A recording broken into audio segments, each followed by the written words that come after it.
Sejam bem-vindos. Hoje eu vou falar sobre jornada de fé, amadurecimento, crescimento, como Deus nos chama, como Deus trabalha em nossa vida, compartilhar experiências. Espero que esse conteúdo possa te ajudar. Tenho certeza que se você der crédito, ele vai fazer a diferença. Talvez você que está passando um momento de transição na sua jornada. A jornada ela é constituída de várias fases, de vários níveis, e você, pelo Espírito, quando discerne, você consegue avançar e consegue romper. Então, o primeiro ponto que eu vou colocar aqui é o chamado, quando Deus nos tira da zona de conforto. Então, toda jornada de fé começa com um chamado que desafia nossa lógica, segurança e controle. Deus nos convida a sair do lugar conhecido para depender dele. Fé não é entender o caminho, é obedecer sem mapa. Então eu vou tentar seguir o roteiro, mas quem já me conhece sabe que eu sempre mantenho o assunto, mas não consigo seguir aí certinho os escritos. Eu dou liberdade para o Espírito falar aquilo que ele quer falar, porque ele quer alcançar pessoas através desses vídeos. Então o versículo aí base para isso que a gente vai falar é Hebreus 11:8, Pela fé Abraão, quando chamado, obedeceu, indo para um lugar que havia de receber por herança, e saiu sem saber para onde ia, Talvez hoje dos fatores que tem sido mais difícil para as pessoas crescerem na jornada de chamado, na vocação, é o pensamento racional mesclado com a fé, mas a necessidade de manter o controle dos acontecimentos. Então Deus ele fala ao nosso coração, muitas das vezes, coisas que a um primeiro momento, às vezes até um segundo momento, que não fazem sentido para o que a gente tem como nosso contexto de vida. Então, às vezes, Deus te chama de um lugar para outro, Ele direciona você a fazer coisas que para você não faz sentido, e tudo isso é para desconstruir o controle que você pensa, Às vezes a gente pensa ter um controle da nossa vida, mas Deus ele tenta transformar essa consciência de controle. E é uma das coisas mais difíceis, eu acredito, do amadurecimento, é a gente aceitar perder o controle, suposto controle, e realmente se jogar na dependência do Espírito Santo. Então, quando você vai ouvir hoje na internet pessoas falando sobre preparo, preparo do chamado, pastoral, ministerial, missionário, qual seja, sempre você vai ver que a pessoa vai ensinar baseado naquilo que ela acredita, por mais que todas usem a Bíblia. Então vai ter gente que vai procurar mostrar somente a prudência, tem gente que vai tentar mostrar somente a questão da fé, tem gente que vai tentar mostrar somente a questão das decisões racionais. Então, por mais que a gente negue isso, a gente lute contra isso, há uma realidade. Nós acabamos por ensinar a Bíblia com o filtro das nossas crenças. E muitas pessoas, algumas pessoas ao longo da minha jornada, que eu comentei isso, eu disse, nós precisamos da palavra revelada, porque sem a palavra revelada, a gente vai ensinar a Bíblia com a lente da nossa crença. Eu falo muito isso sobre o ensino da lei e da graça. As pessoas que têm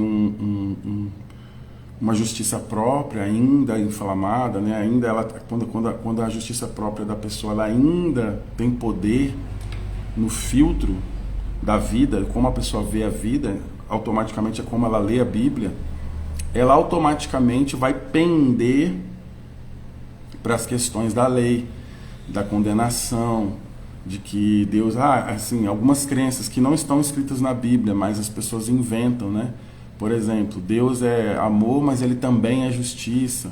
Sendo que a justiça de Deus ela foi feita na cruz. Então, Ele tinha que condenar, Ele tinha que trazer a justiça para o pecado. Porque Paulo diz, o salário do pecado é a morte. E por isso Jesus teve que morrer. para que fosse feita justiça. Então, Cristo é a justiça de Deus. Então, a justiça de Deus é a salvação. Aquele que não crê, né, já está condenado, ele não será condenado, ele já está.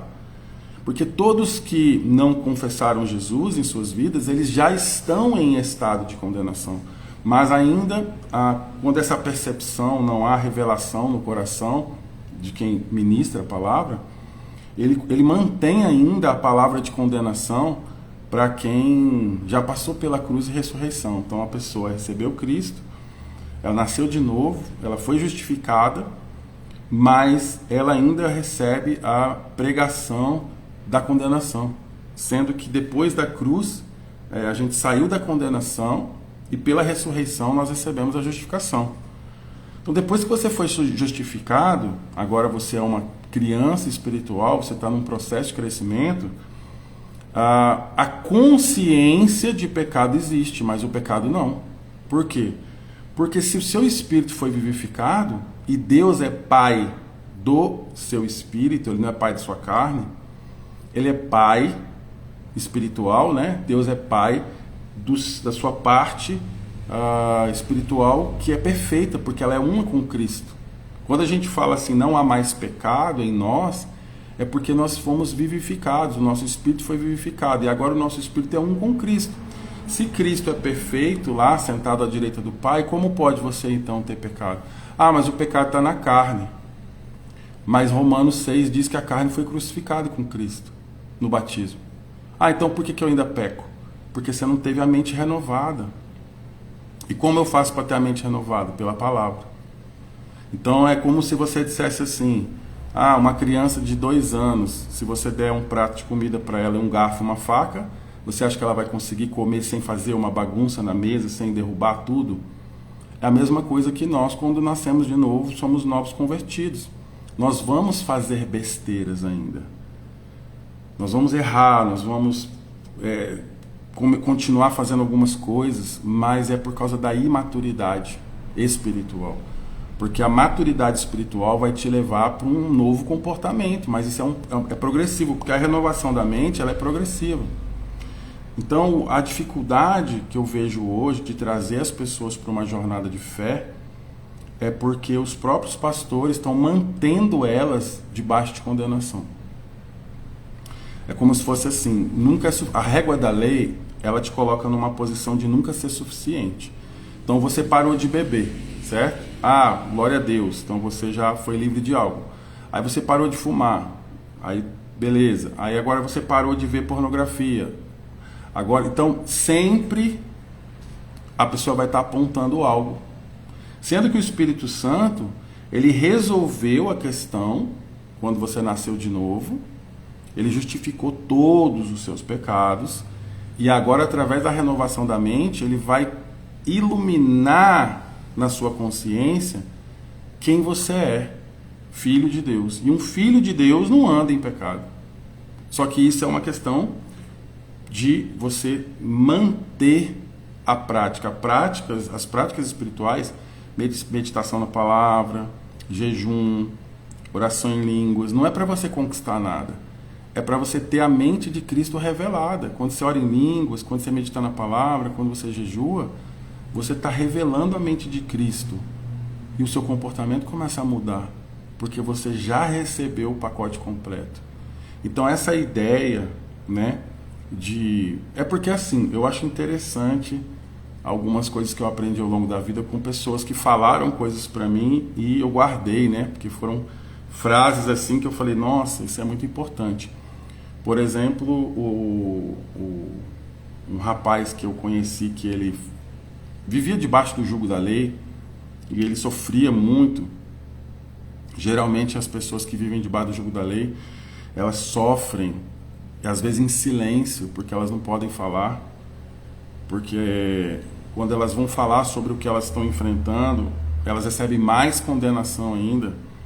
Então essa pessoa disse que ela foi livre disso, hoje ela ensina a graça, né, da forma correta. O que é a graça da forma correta? É a pessoa de Jesus e o que ele fez na cruz e a consequência disso que ele fez na cruz. Porque a graça é uma pessoa, né? A pessoa de Jesus Cristo.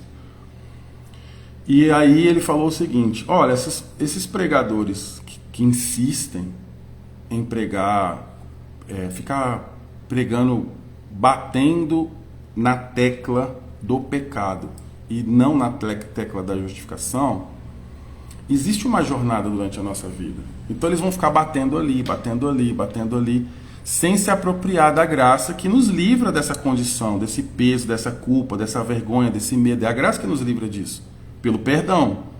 Aí eles vão ficar batendo nisso, os anos vão passar.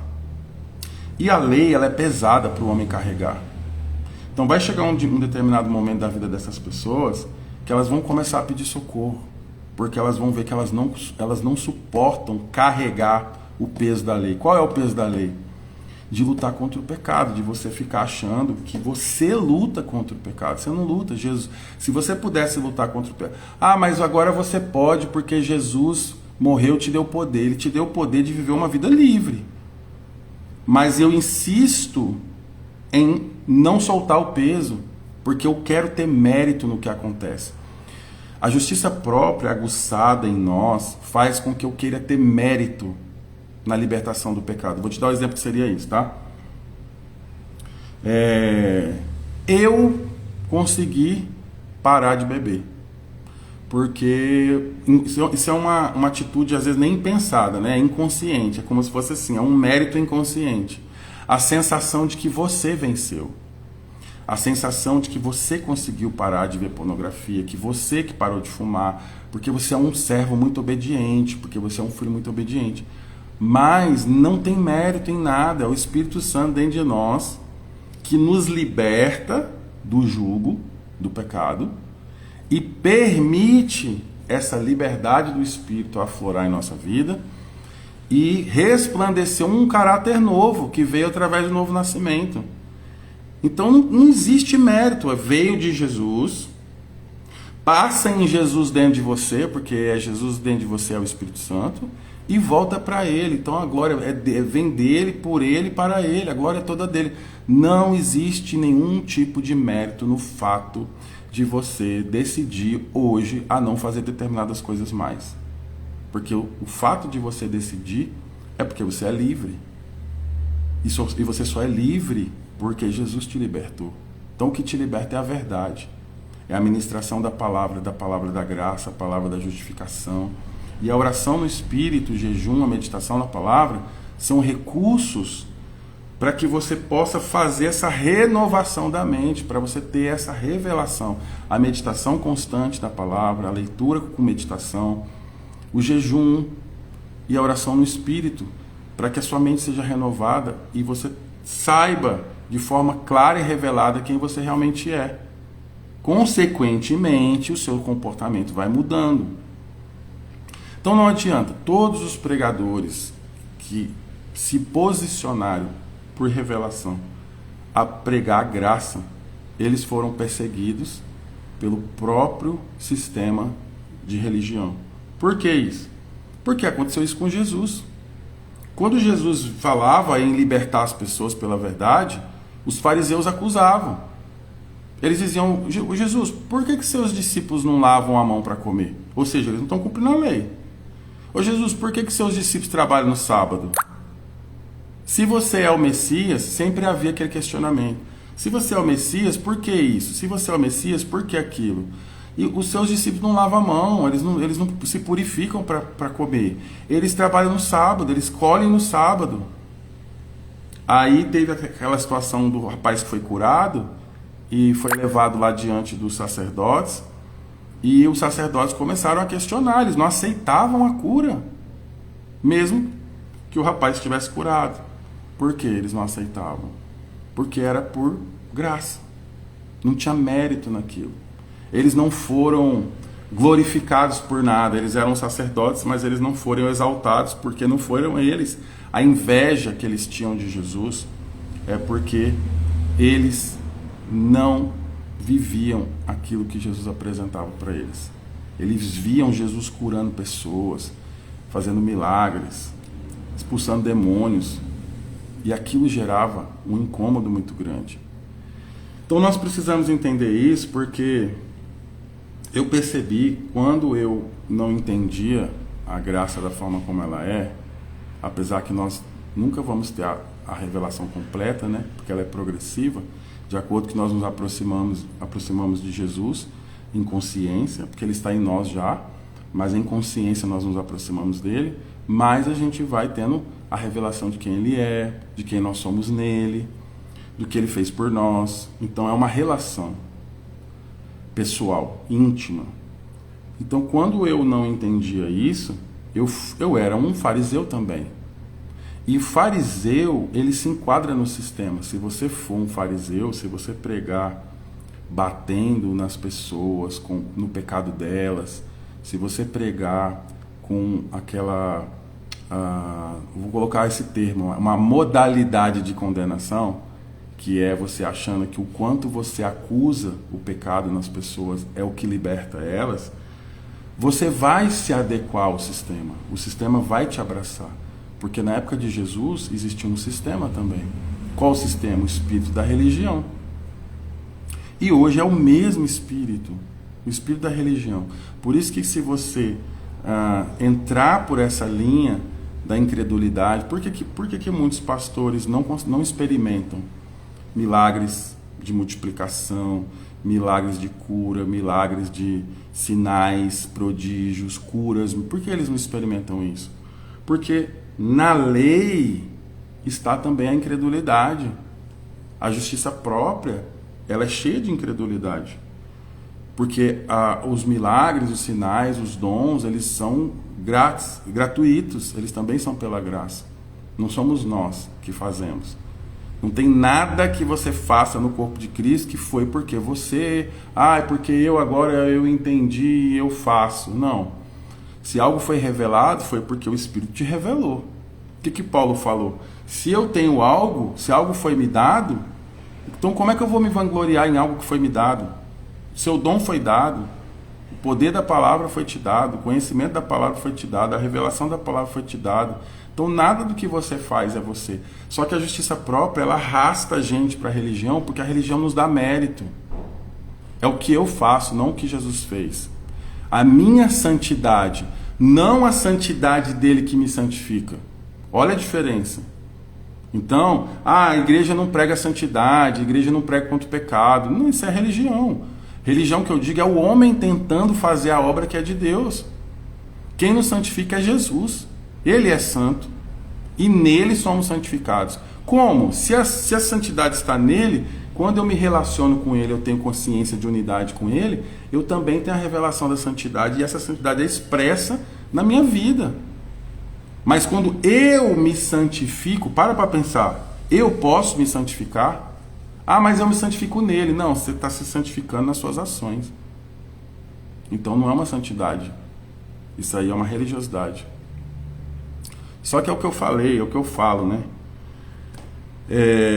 O reino, o evangelho, a santidade é por revelação. É só o Espírito que pode revelar. A gente anuncia a palavra, mas é o Espírito que revela no coração das pessoas. Então, meu papel aqui é só jogar a palavra, né? É o Espírito que vai revelar no coração das pessoas para elas serem livres.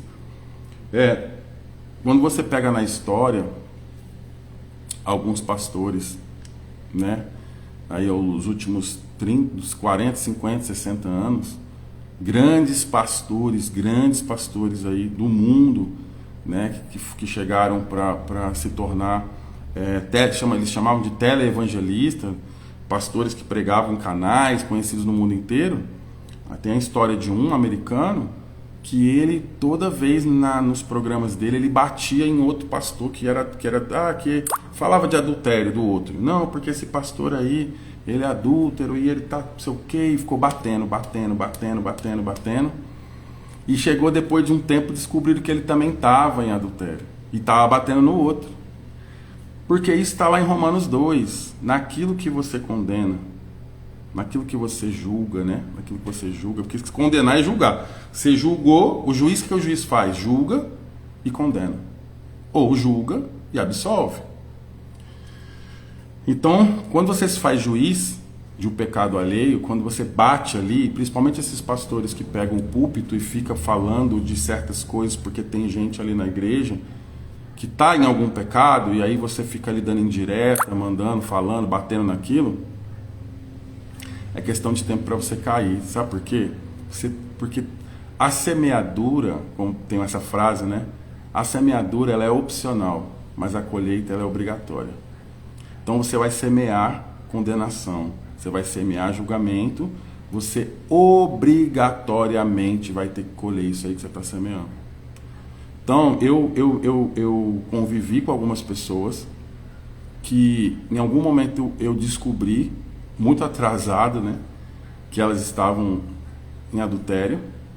Eu acho que o adultério, eu acho não, tenho certeza, que o adultério tem que ser tratado e resolvido dentro da igreja, mas o seu coração precisa estar livre de julgamento.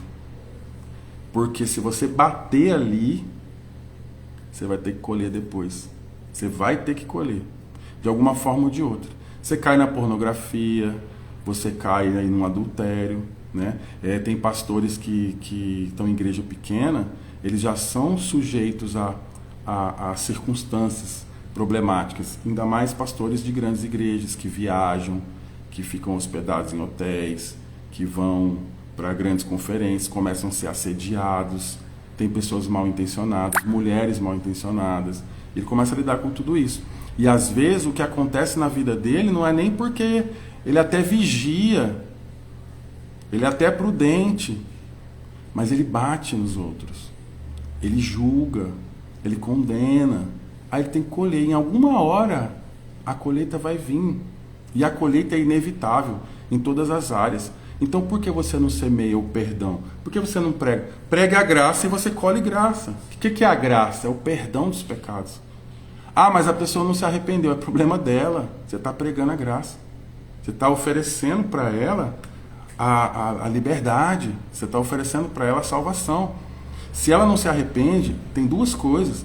É uma responsabilidade dela com o Espírito Santo, não com você. Então essa insistência, eu gosto muito do entendimento que eu tive, do efeito espelho. Você vai sempre bater naquilo que está dentro de você. Se você está cheio de condenação, de culpa ou de justiça própria, às vezes você não se sente culpado de nada, você não tem nenhum sentimento de condenação em você, mas você está cheio de justiça própria, que é o que os fariseus tinham, você vai sair falando de pecado a vida inteira.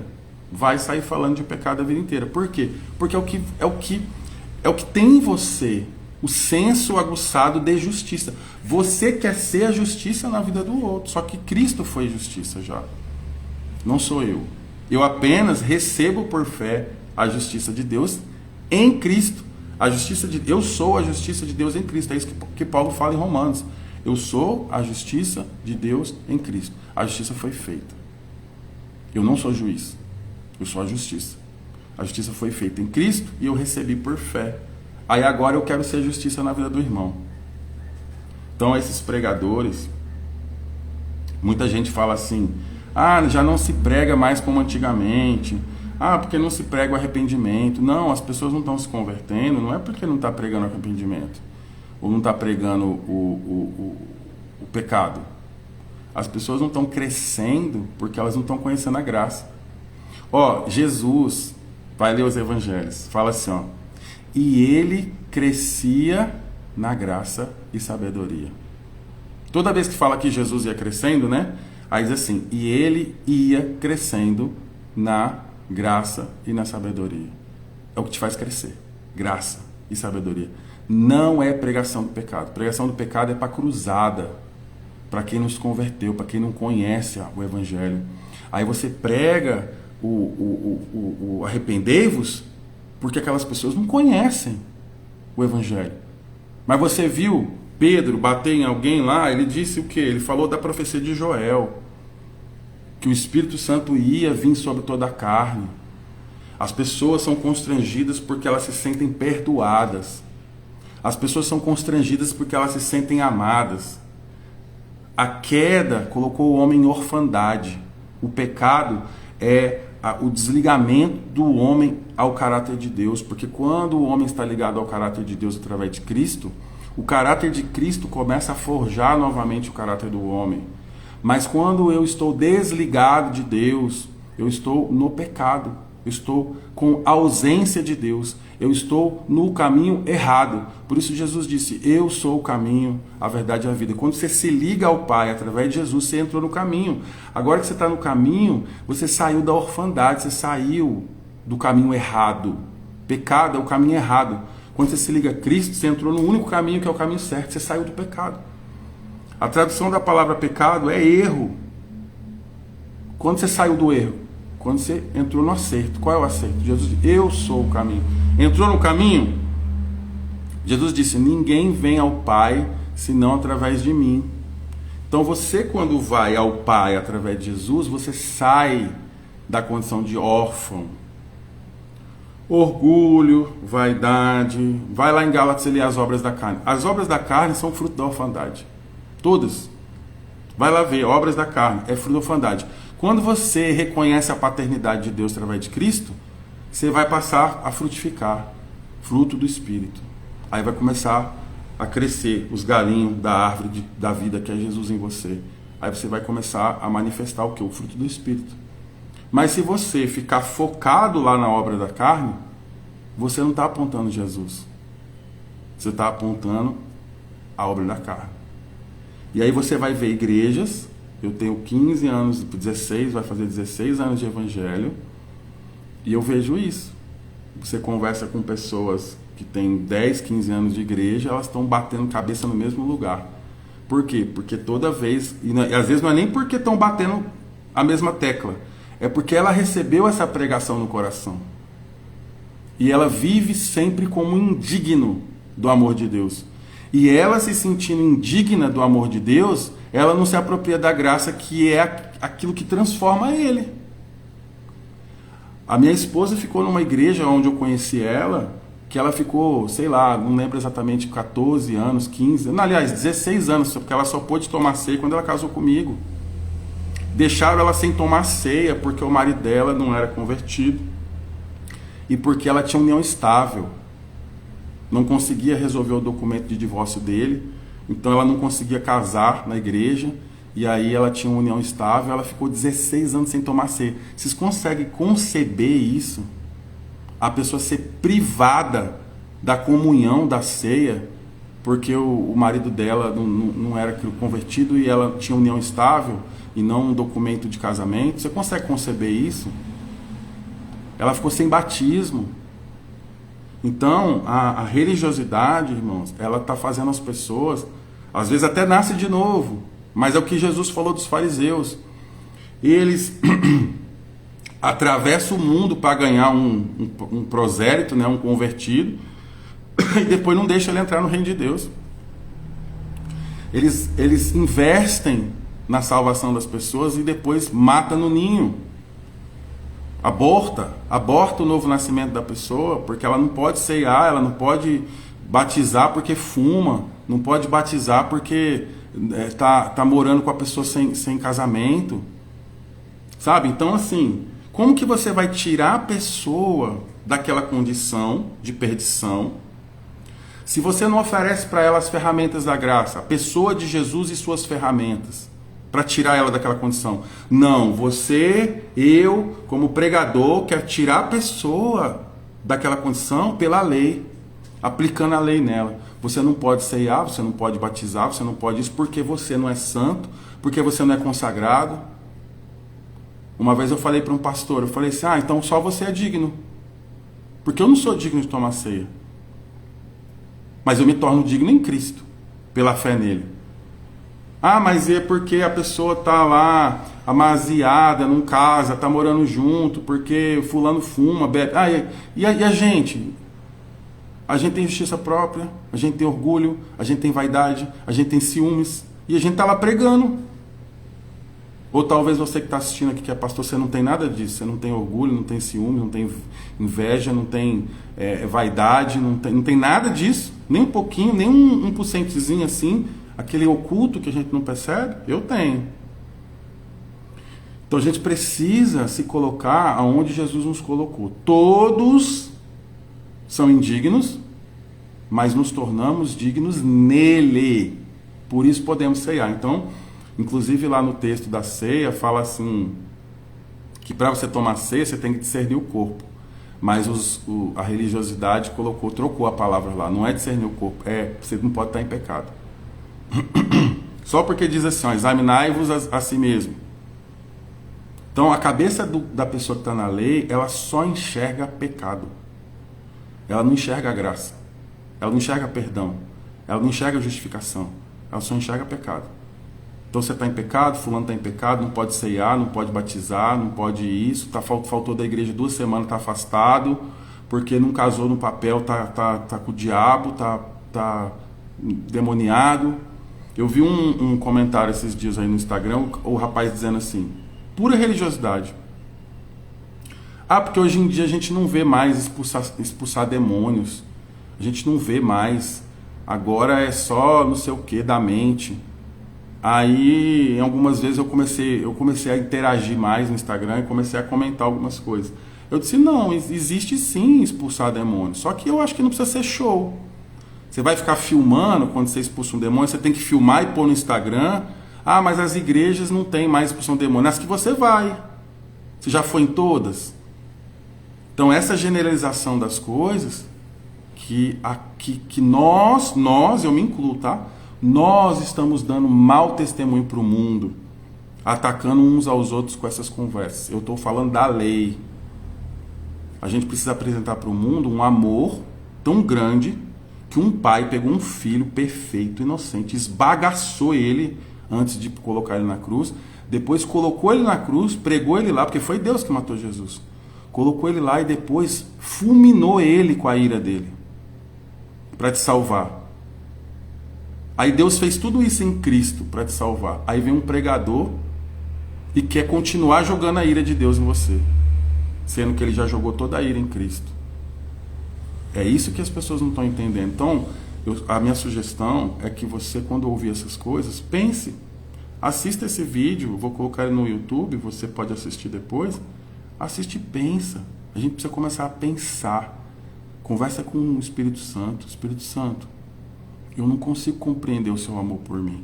Mas estão dizendo que o senhor me ama, mas todo dia eu vou lá na igreja só tapa na cara. Eu nunca estou bom o suficiente. Nunca vou ser bom o suficiente, porque o pastor nunca estou bom o suficiente. Quando é que eu vou poder merecer alguma coisa? Se o Senhor já fez tudo por mim, mas eles estão dizendo que está faltando alguma coisa ainda. O Senhor já fez tudo, cumpriu toda a lei, morreu, sofreu, esbagaçou, moeu, enfermou, crucificou, mas está faltando agora eu fazer a minha parte. Então a obra de Cristo não é suficiente. Aí vem o mas, sempre cuidado com os mas. Mas é assim, ele fez a parte dele, mas aí tem minha parte. Que parte que é a sua? Ele só diz para você crer e batizar. E o Espírito Santo faz a obra em você. Deus é poderoso para fazer mais do que pedimos ou pensamos. Deus, ele começa a obra e ele termina. É o Espírito Santo que exerce o querer e o fazer. Toda a Bíblia está falando que é Deus que faz. A glória é dele, a honra é dele. Ele que faz, ele que converte, ele que transforma, ele que muda, ele que convence. Aí a pessoa vem querer colocar em você. Não, mas você tem que fazer a sua parte. A minha parte é me relacionar com ele para que ele esclareça dentro de mim quem eu sou. Porque eu sou como ele. Eu sou a imagem e semelhança dele, porque ele me tornou assim. Só que eu não tenho essa consciência, porque tem a parte humana caída, que foi morta na cruz, crucificada, mas o cérebro está cheio das memórias, dos paradigmas, do raciocínio, dos sofismas, e o Espírito Santo está lá esmagando isso, os erros, os enganos, as crenças erradas. O Espírito Santo está fazendo isso para que você compreenda a mente de Cristo. Por isso que a Bíblia diz, o homem espiritual a todos discerne, mas ele não pode ser discernido, porque você vai vir com seus pensamentos mentais, com as suas crenças, com as suas interpretações intelectuais da Bíblia, questionar o homem espiritual que discerne pelo Espírito. Você não vai conseguir, não vai. Eu estava conversando ontem com um pastor, meu pai na fé, lá do Mato Grosso, e falei isso. Eu falei assim, olha, várias coisas que o Senhor me ensinou, falou. Eu não refutei no meu coração, eu recebi aquilo, mas eu não compreendia com clareza. Eu achava que era... Na hora a gente acha que compreendeu, a gente fala amém, glória a Deus, nossa, que revelação. Mas não entendeu. Entendeu aqui. E aí eu sempre oro em língua. Anos se passaram. E ontem eu estava falando com ele, eu entendi semana passada e essa semana eu entendi aquela vez, 4, 5 anos atrás, que o Senhor falou isso, eu achei que eu tinha entendido, mas a revelação só veio agora, 5 anos depois. Mas a gente, quando vai ouvir alguém, a gente fala assim, nossa, eu não vejo assim. Eu li assim, porque a Bíblia diz assim. E a gente não deixa o Espírito Santo maturar aquela realidade. Porque a realidade, a palavra, ela é provada no fogo. Quando você ouve algo e recebe aquilo no Espírito, aquilo lá vai ser provado no fogo. Fogo é pressão. Quando a pressão vier para cima de você, aquela palavra vai se expressar, ou não. Não é você falar, por isso que todo mundo que ainda está nessa fase, todo mundo está na fase da mente, ele faz questionamentos lógicos, no sentido de concordo ou não concordo, não vejo assim, eu ouvi fulano disse isso, fulano disse aquilo. Por que é tão importante ter um pai na fé? Que o Espírito Santo te guia. Eu tive várias confirmações, visão, sonho, palavra profética, para eu ir me tornar filho do meu pai na fé, do Célio Rosa. Não foi porque eu olhei e falei assim, nossa, que homem admirável, não foi. Inclusive, ele sabe disso, quem me conhece mais próximo sabe também, que quando eu fui contrariado no primeiro momento, porque não era o tipo de igreja, dentro de ministério, que eu tinha afinidade. Não era o sistema de trabalho que eu tinha afinidade. Mas eu conheci ele, e quando eu me aproximei a primeira vez, conversamos, houve uma conexão e houve uma confirmação, inclusive no meio do congresso, que eu tinha ido a primeira vez, não conhecia ele, a mesma palavra profética que o Espírito Santo falou lá no sítio que eu morava em Pernambuco, no meio da conferência ele começou a falar um negócio fora do contexto da pregação, totalmente fora do contexto, e depois ele disse, não sei por que eu falei isso, mas eu tinha que falar, e vamos voltar aqui para a ministração. E tinha o quê? Sei lá, 600, 800 pessoas lá. E Deus parou ele no meio da conferência, descontextualizou até o que ele estava falando, para falar exatamente a palavra profética, que está numa parte lá de Gálatas, para dizer assim, sou eu que te trouxe aqui, é isso aí mesmo. Então, se você não tiver esse tipo de confirmação no seu coração, você vai ficar à mercê da mente. E a mente humana, eu falo humano, fisiológica, ela é corrompida. E aí você vai estar uma hora eu sou do fulano, uma hora eu sou do ciclano, porque eu entendo assim, porque a exegese, porque é o grego, e você vai ficar desse jeito.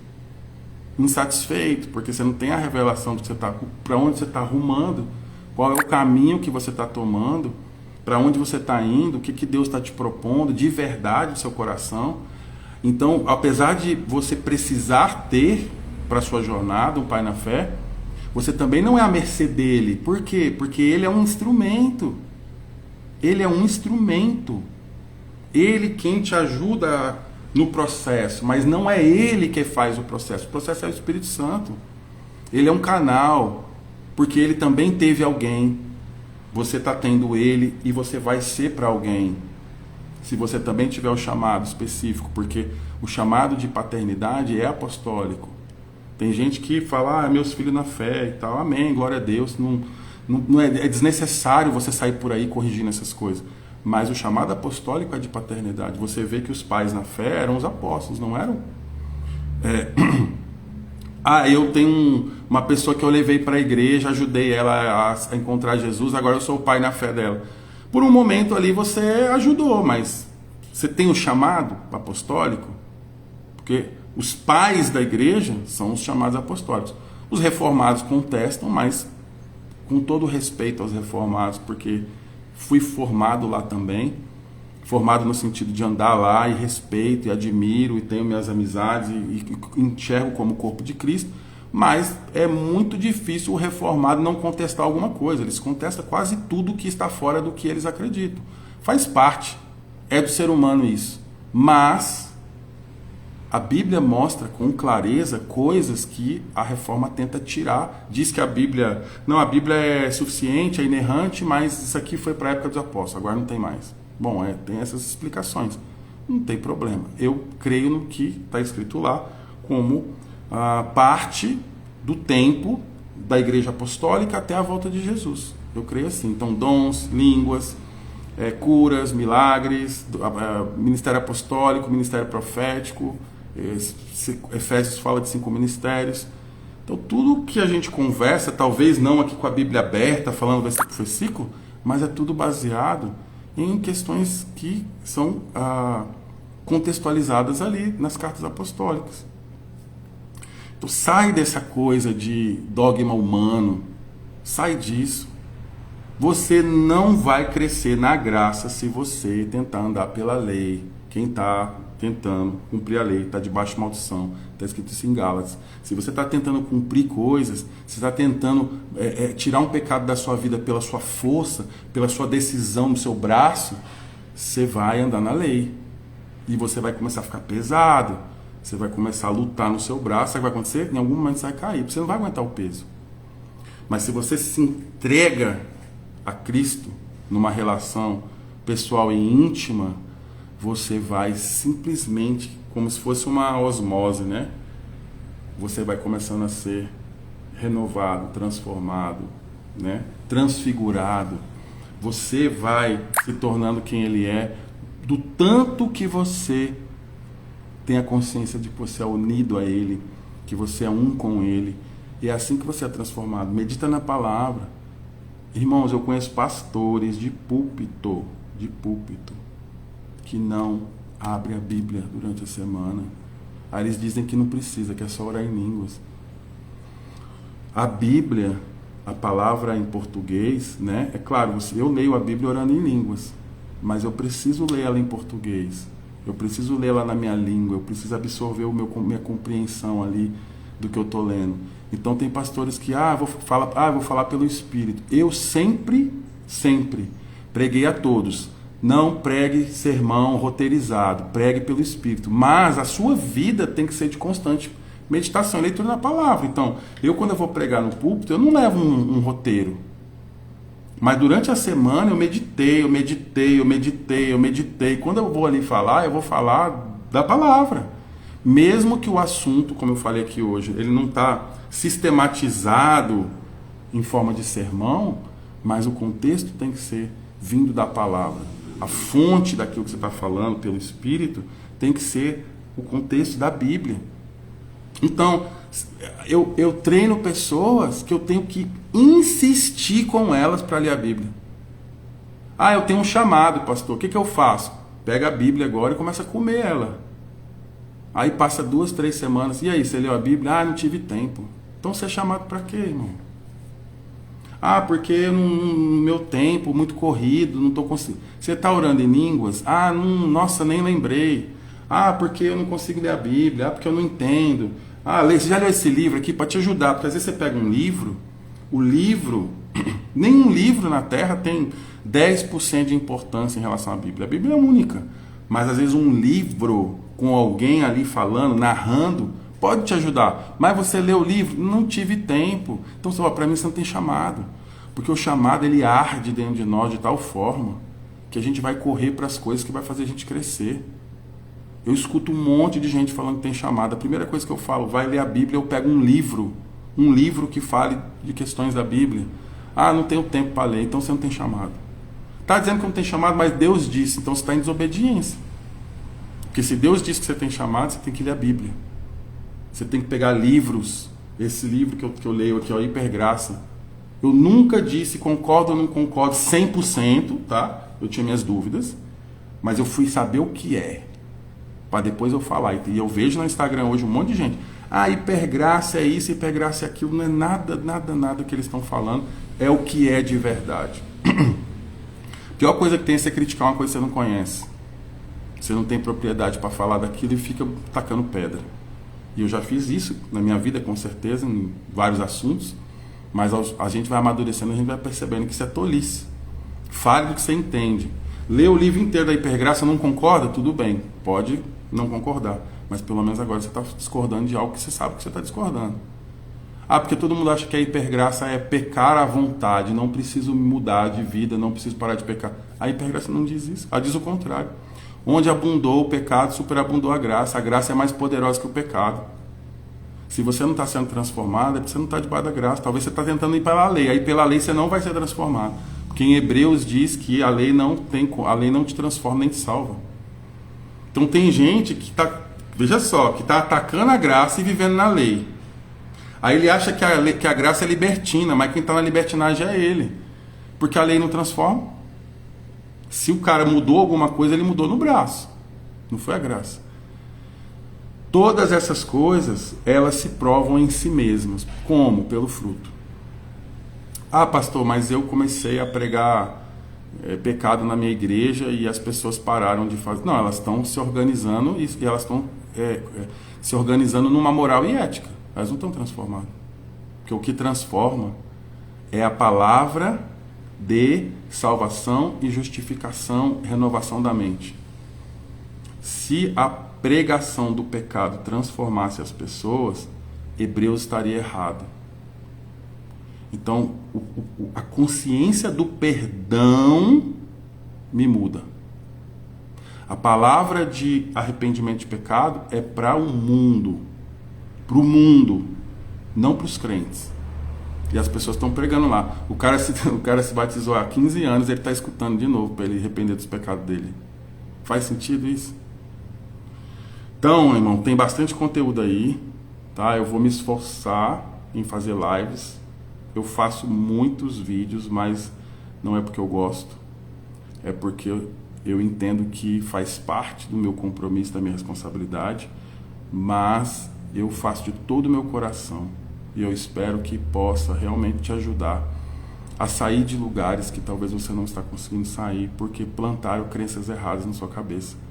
Crenças de prisão mental, de porque você nunca é suficiente, nunca você vai estar boa o suficiente, bom o suficiente, nunca você vai agradar a Deus o suficiente, você está tentando agradar a Deus fazendo a coisa certa, Deus já se agradou de você em Cristo, Deus já é resolvido com essas questões, Ele não está esperando você ser super, Ele já te amou desde quando você era pecador, e é o amor dele revelado em você que vai fazer você mudar seus comportamentos errados.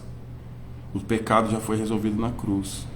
Pregação de pecado, você pode chegar para uma pessoa que não conhece Jesus, não conhece o Evangelho, e falar para ela, irmão, você tem que se arrepender dos seus pecados, aí tá certo?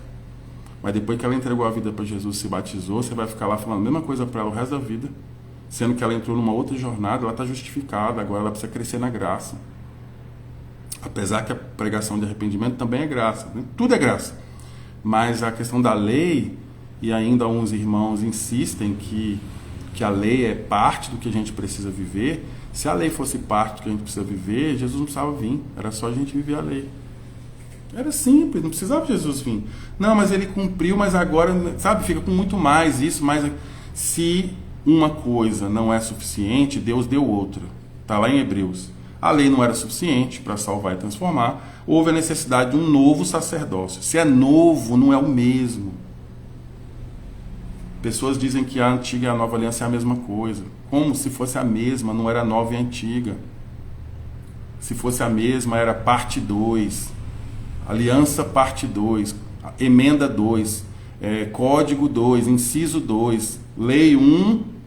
Código 2. Não é a mesma lei. É outra lei. É outro sacerdócio. Sacerdócio da ordem levítico.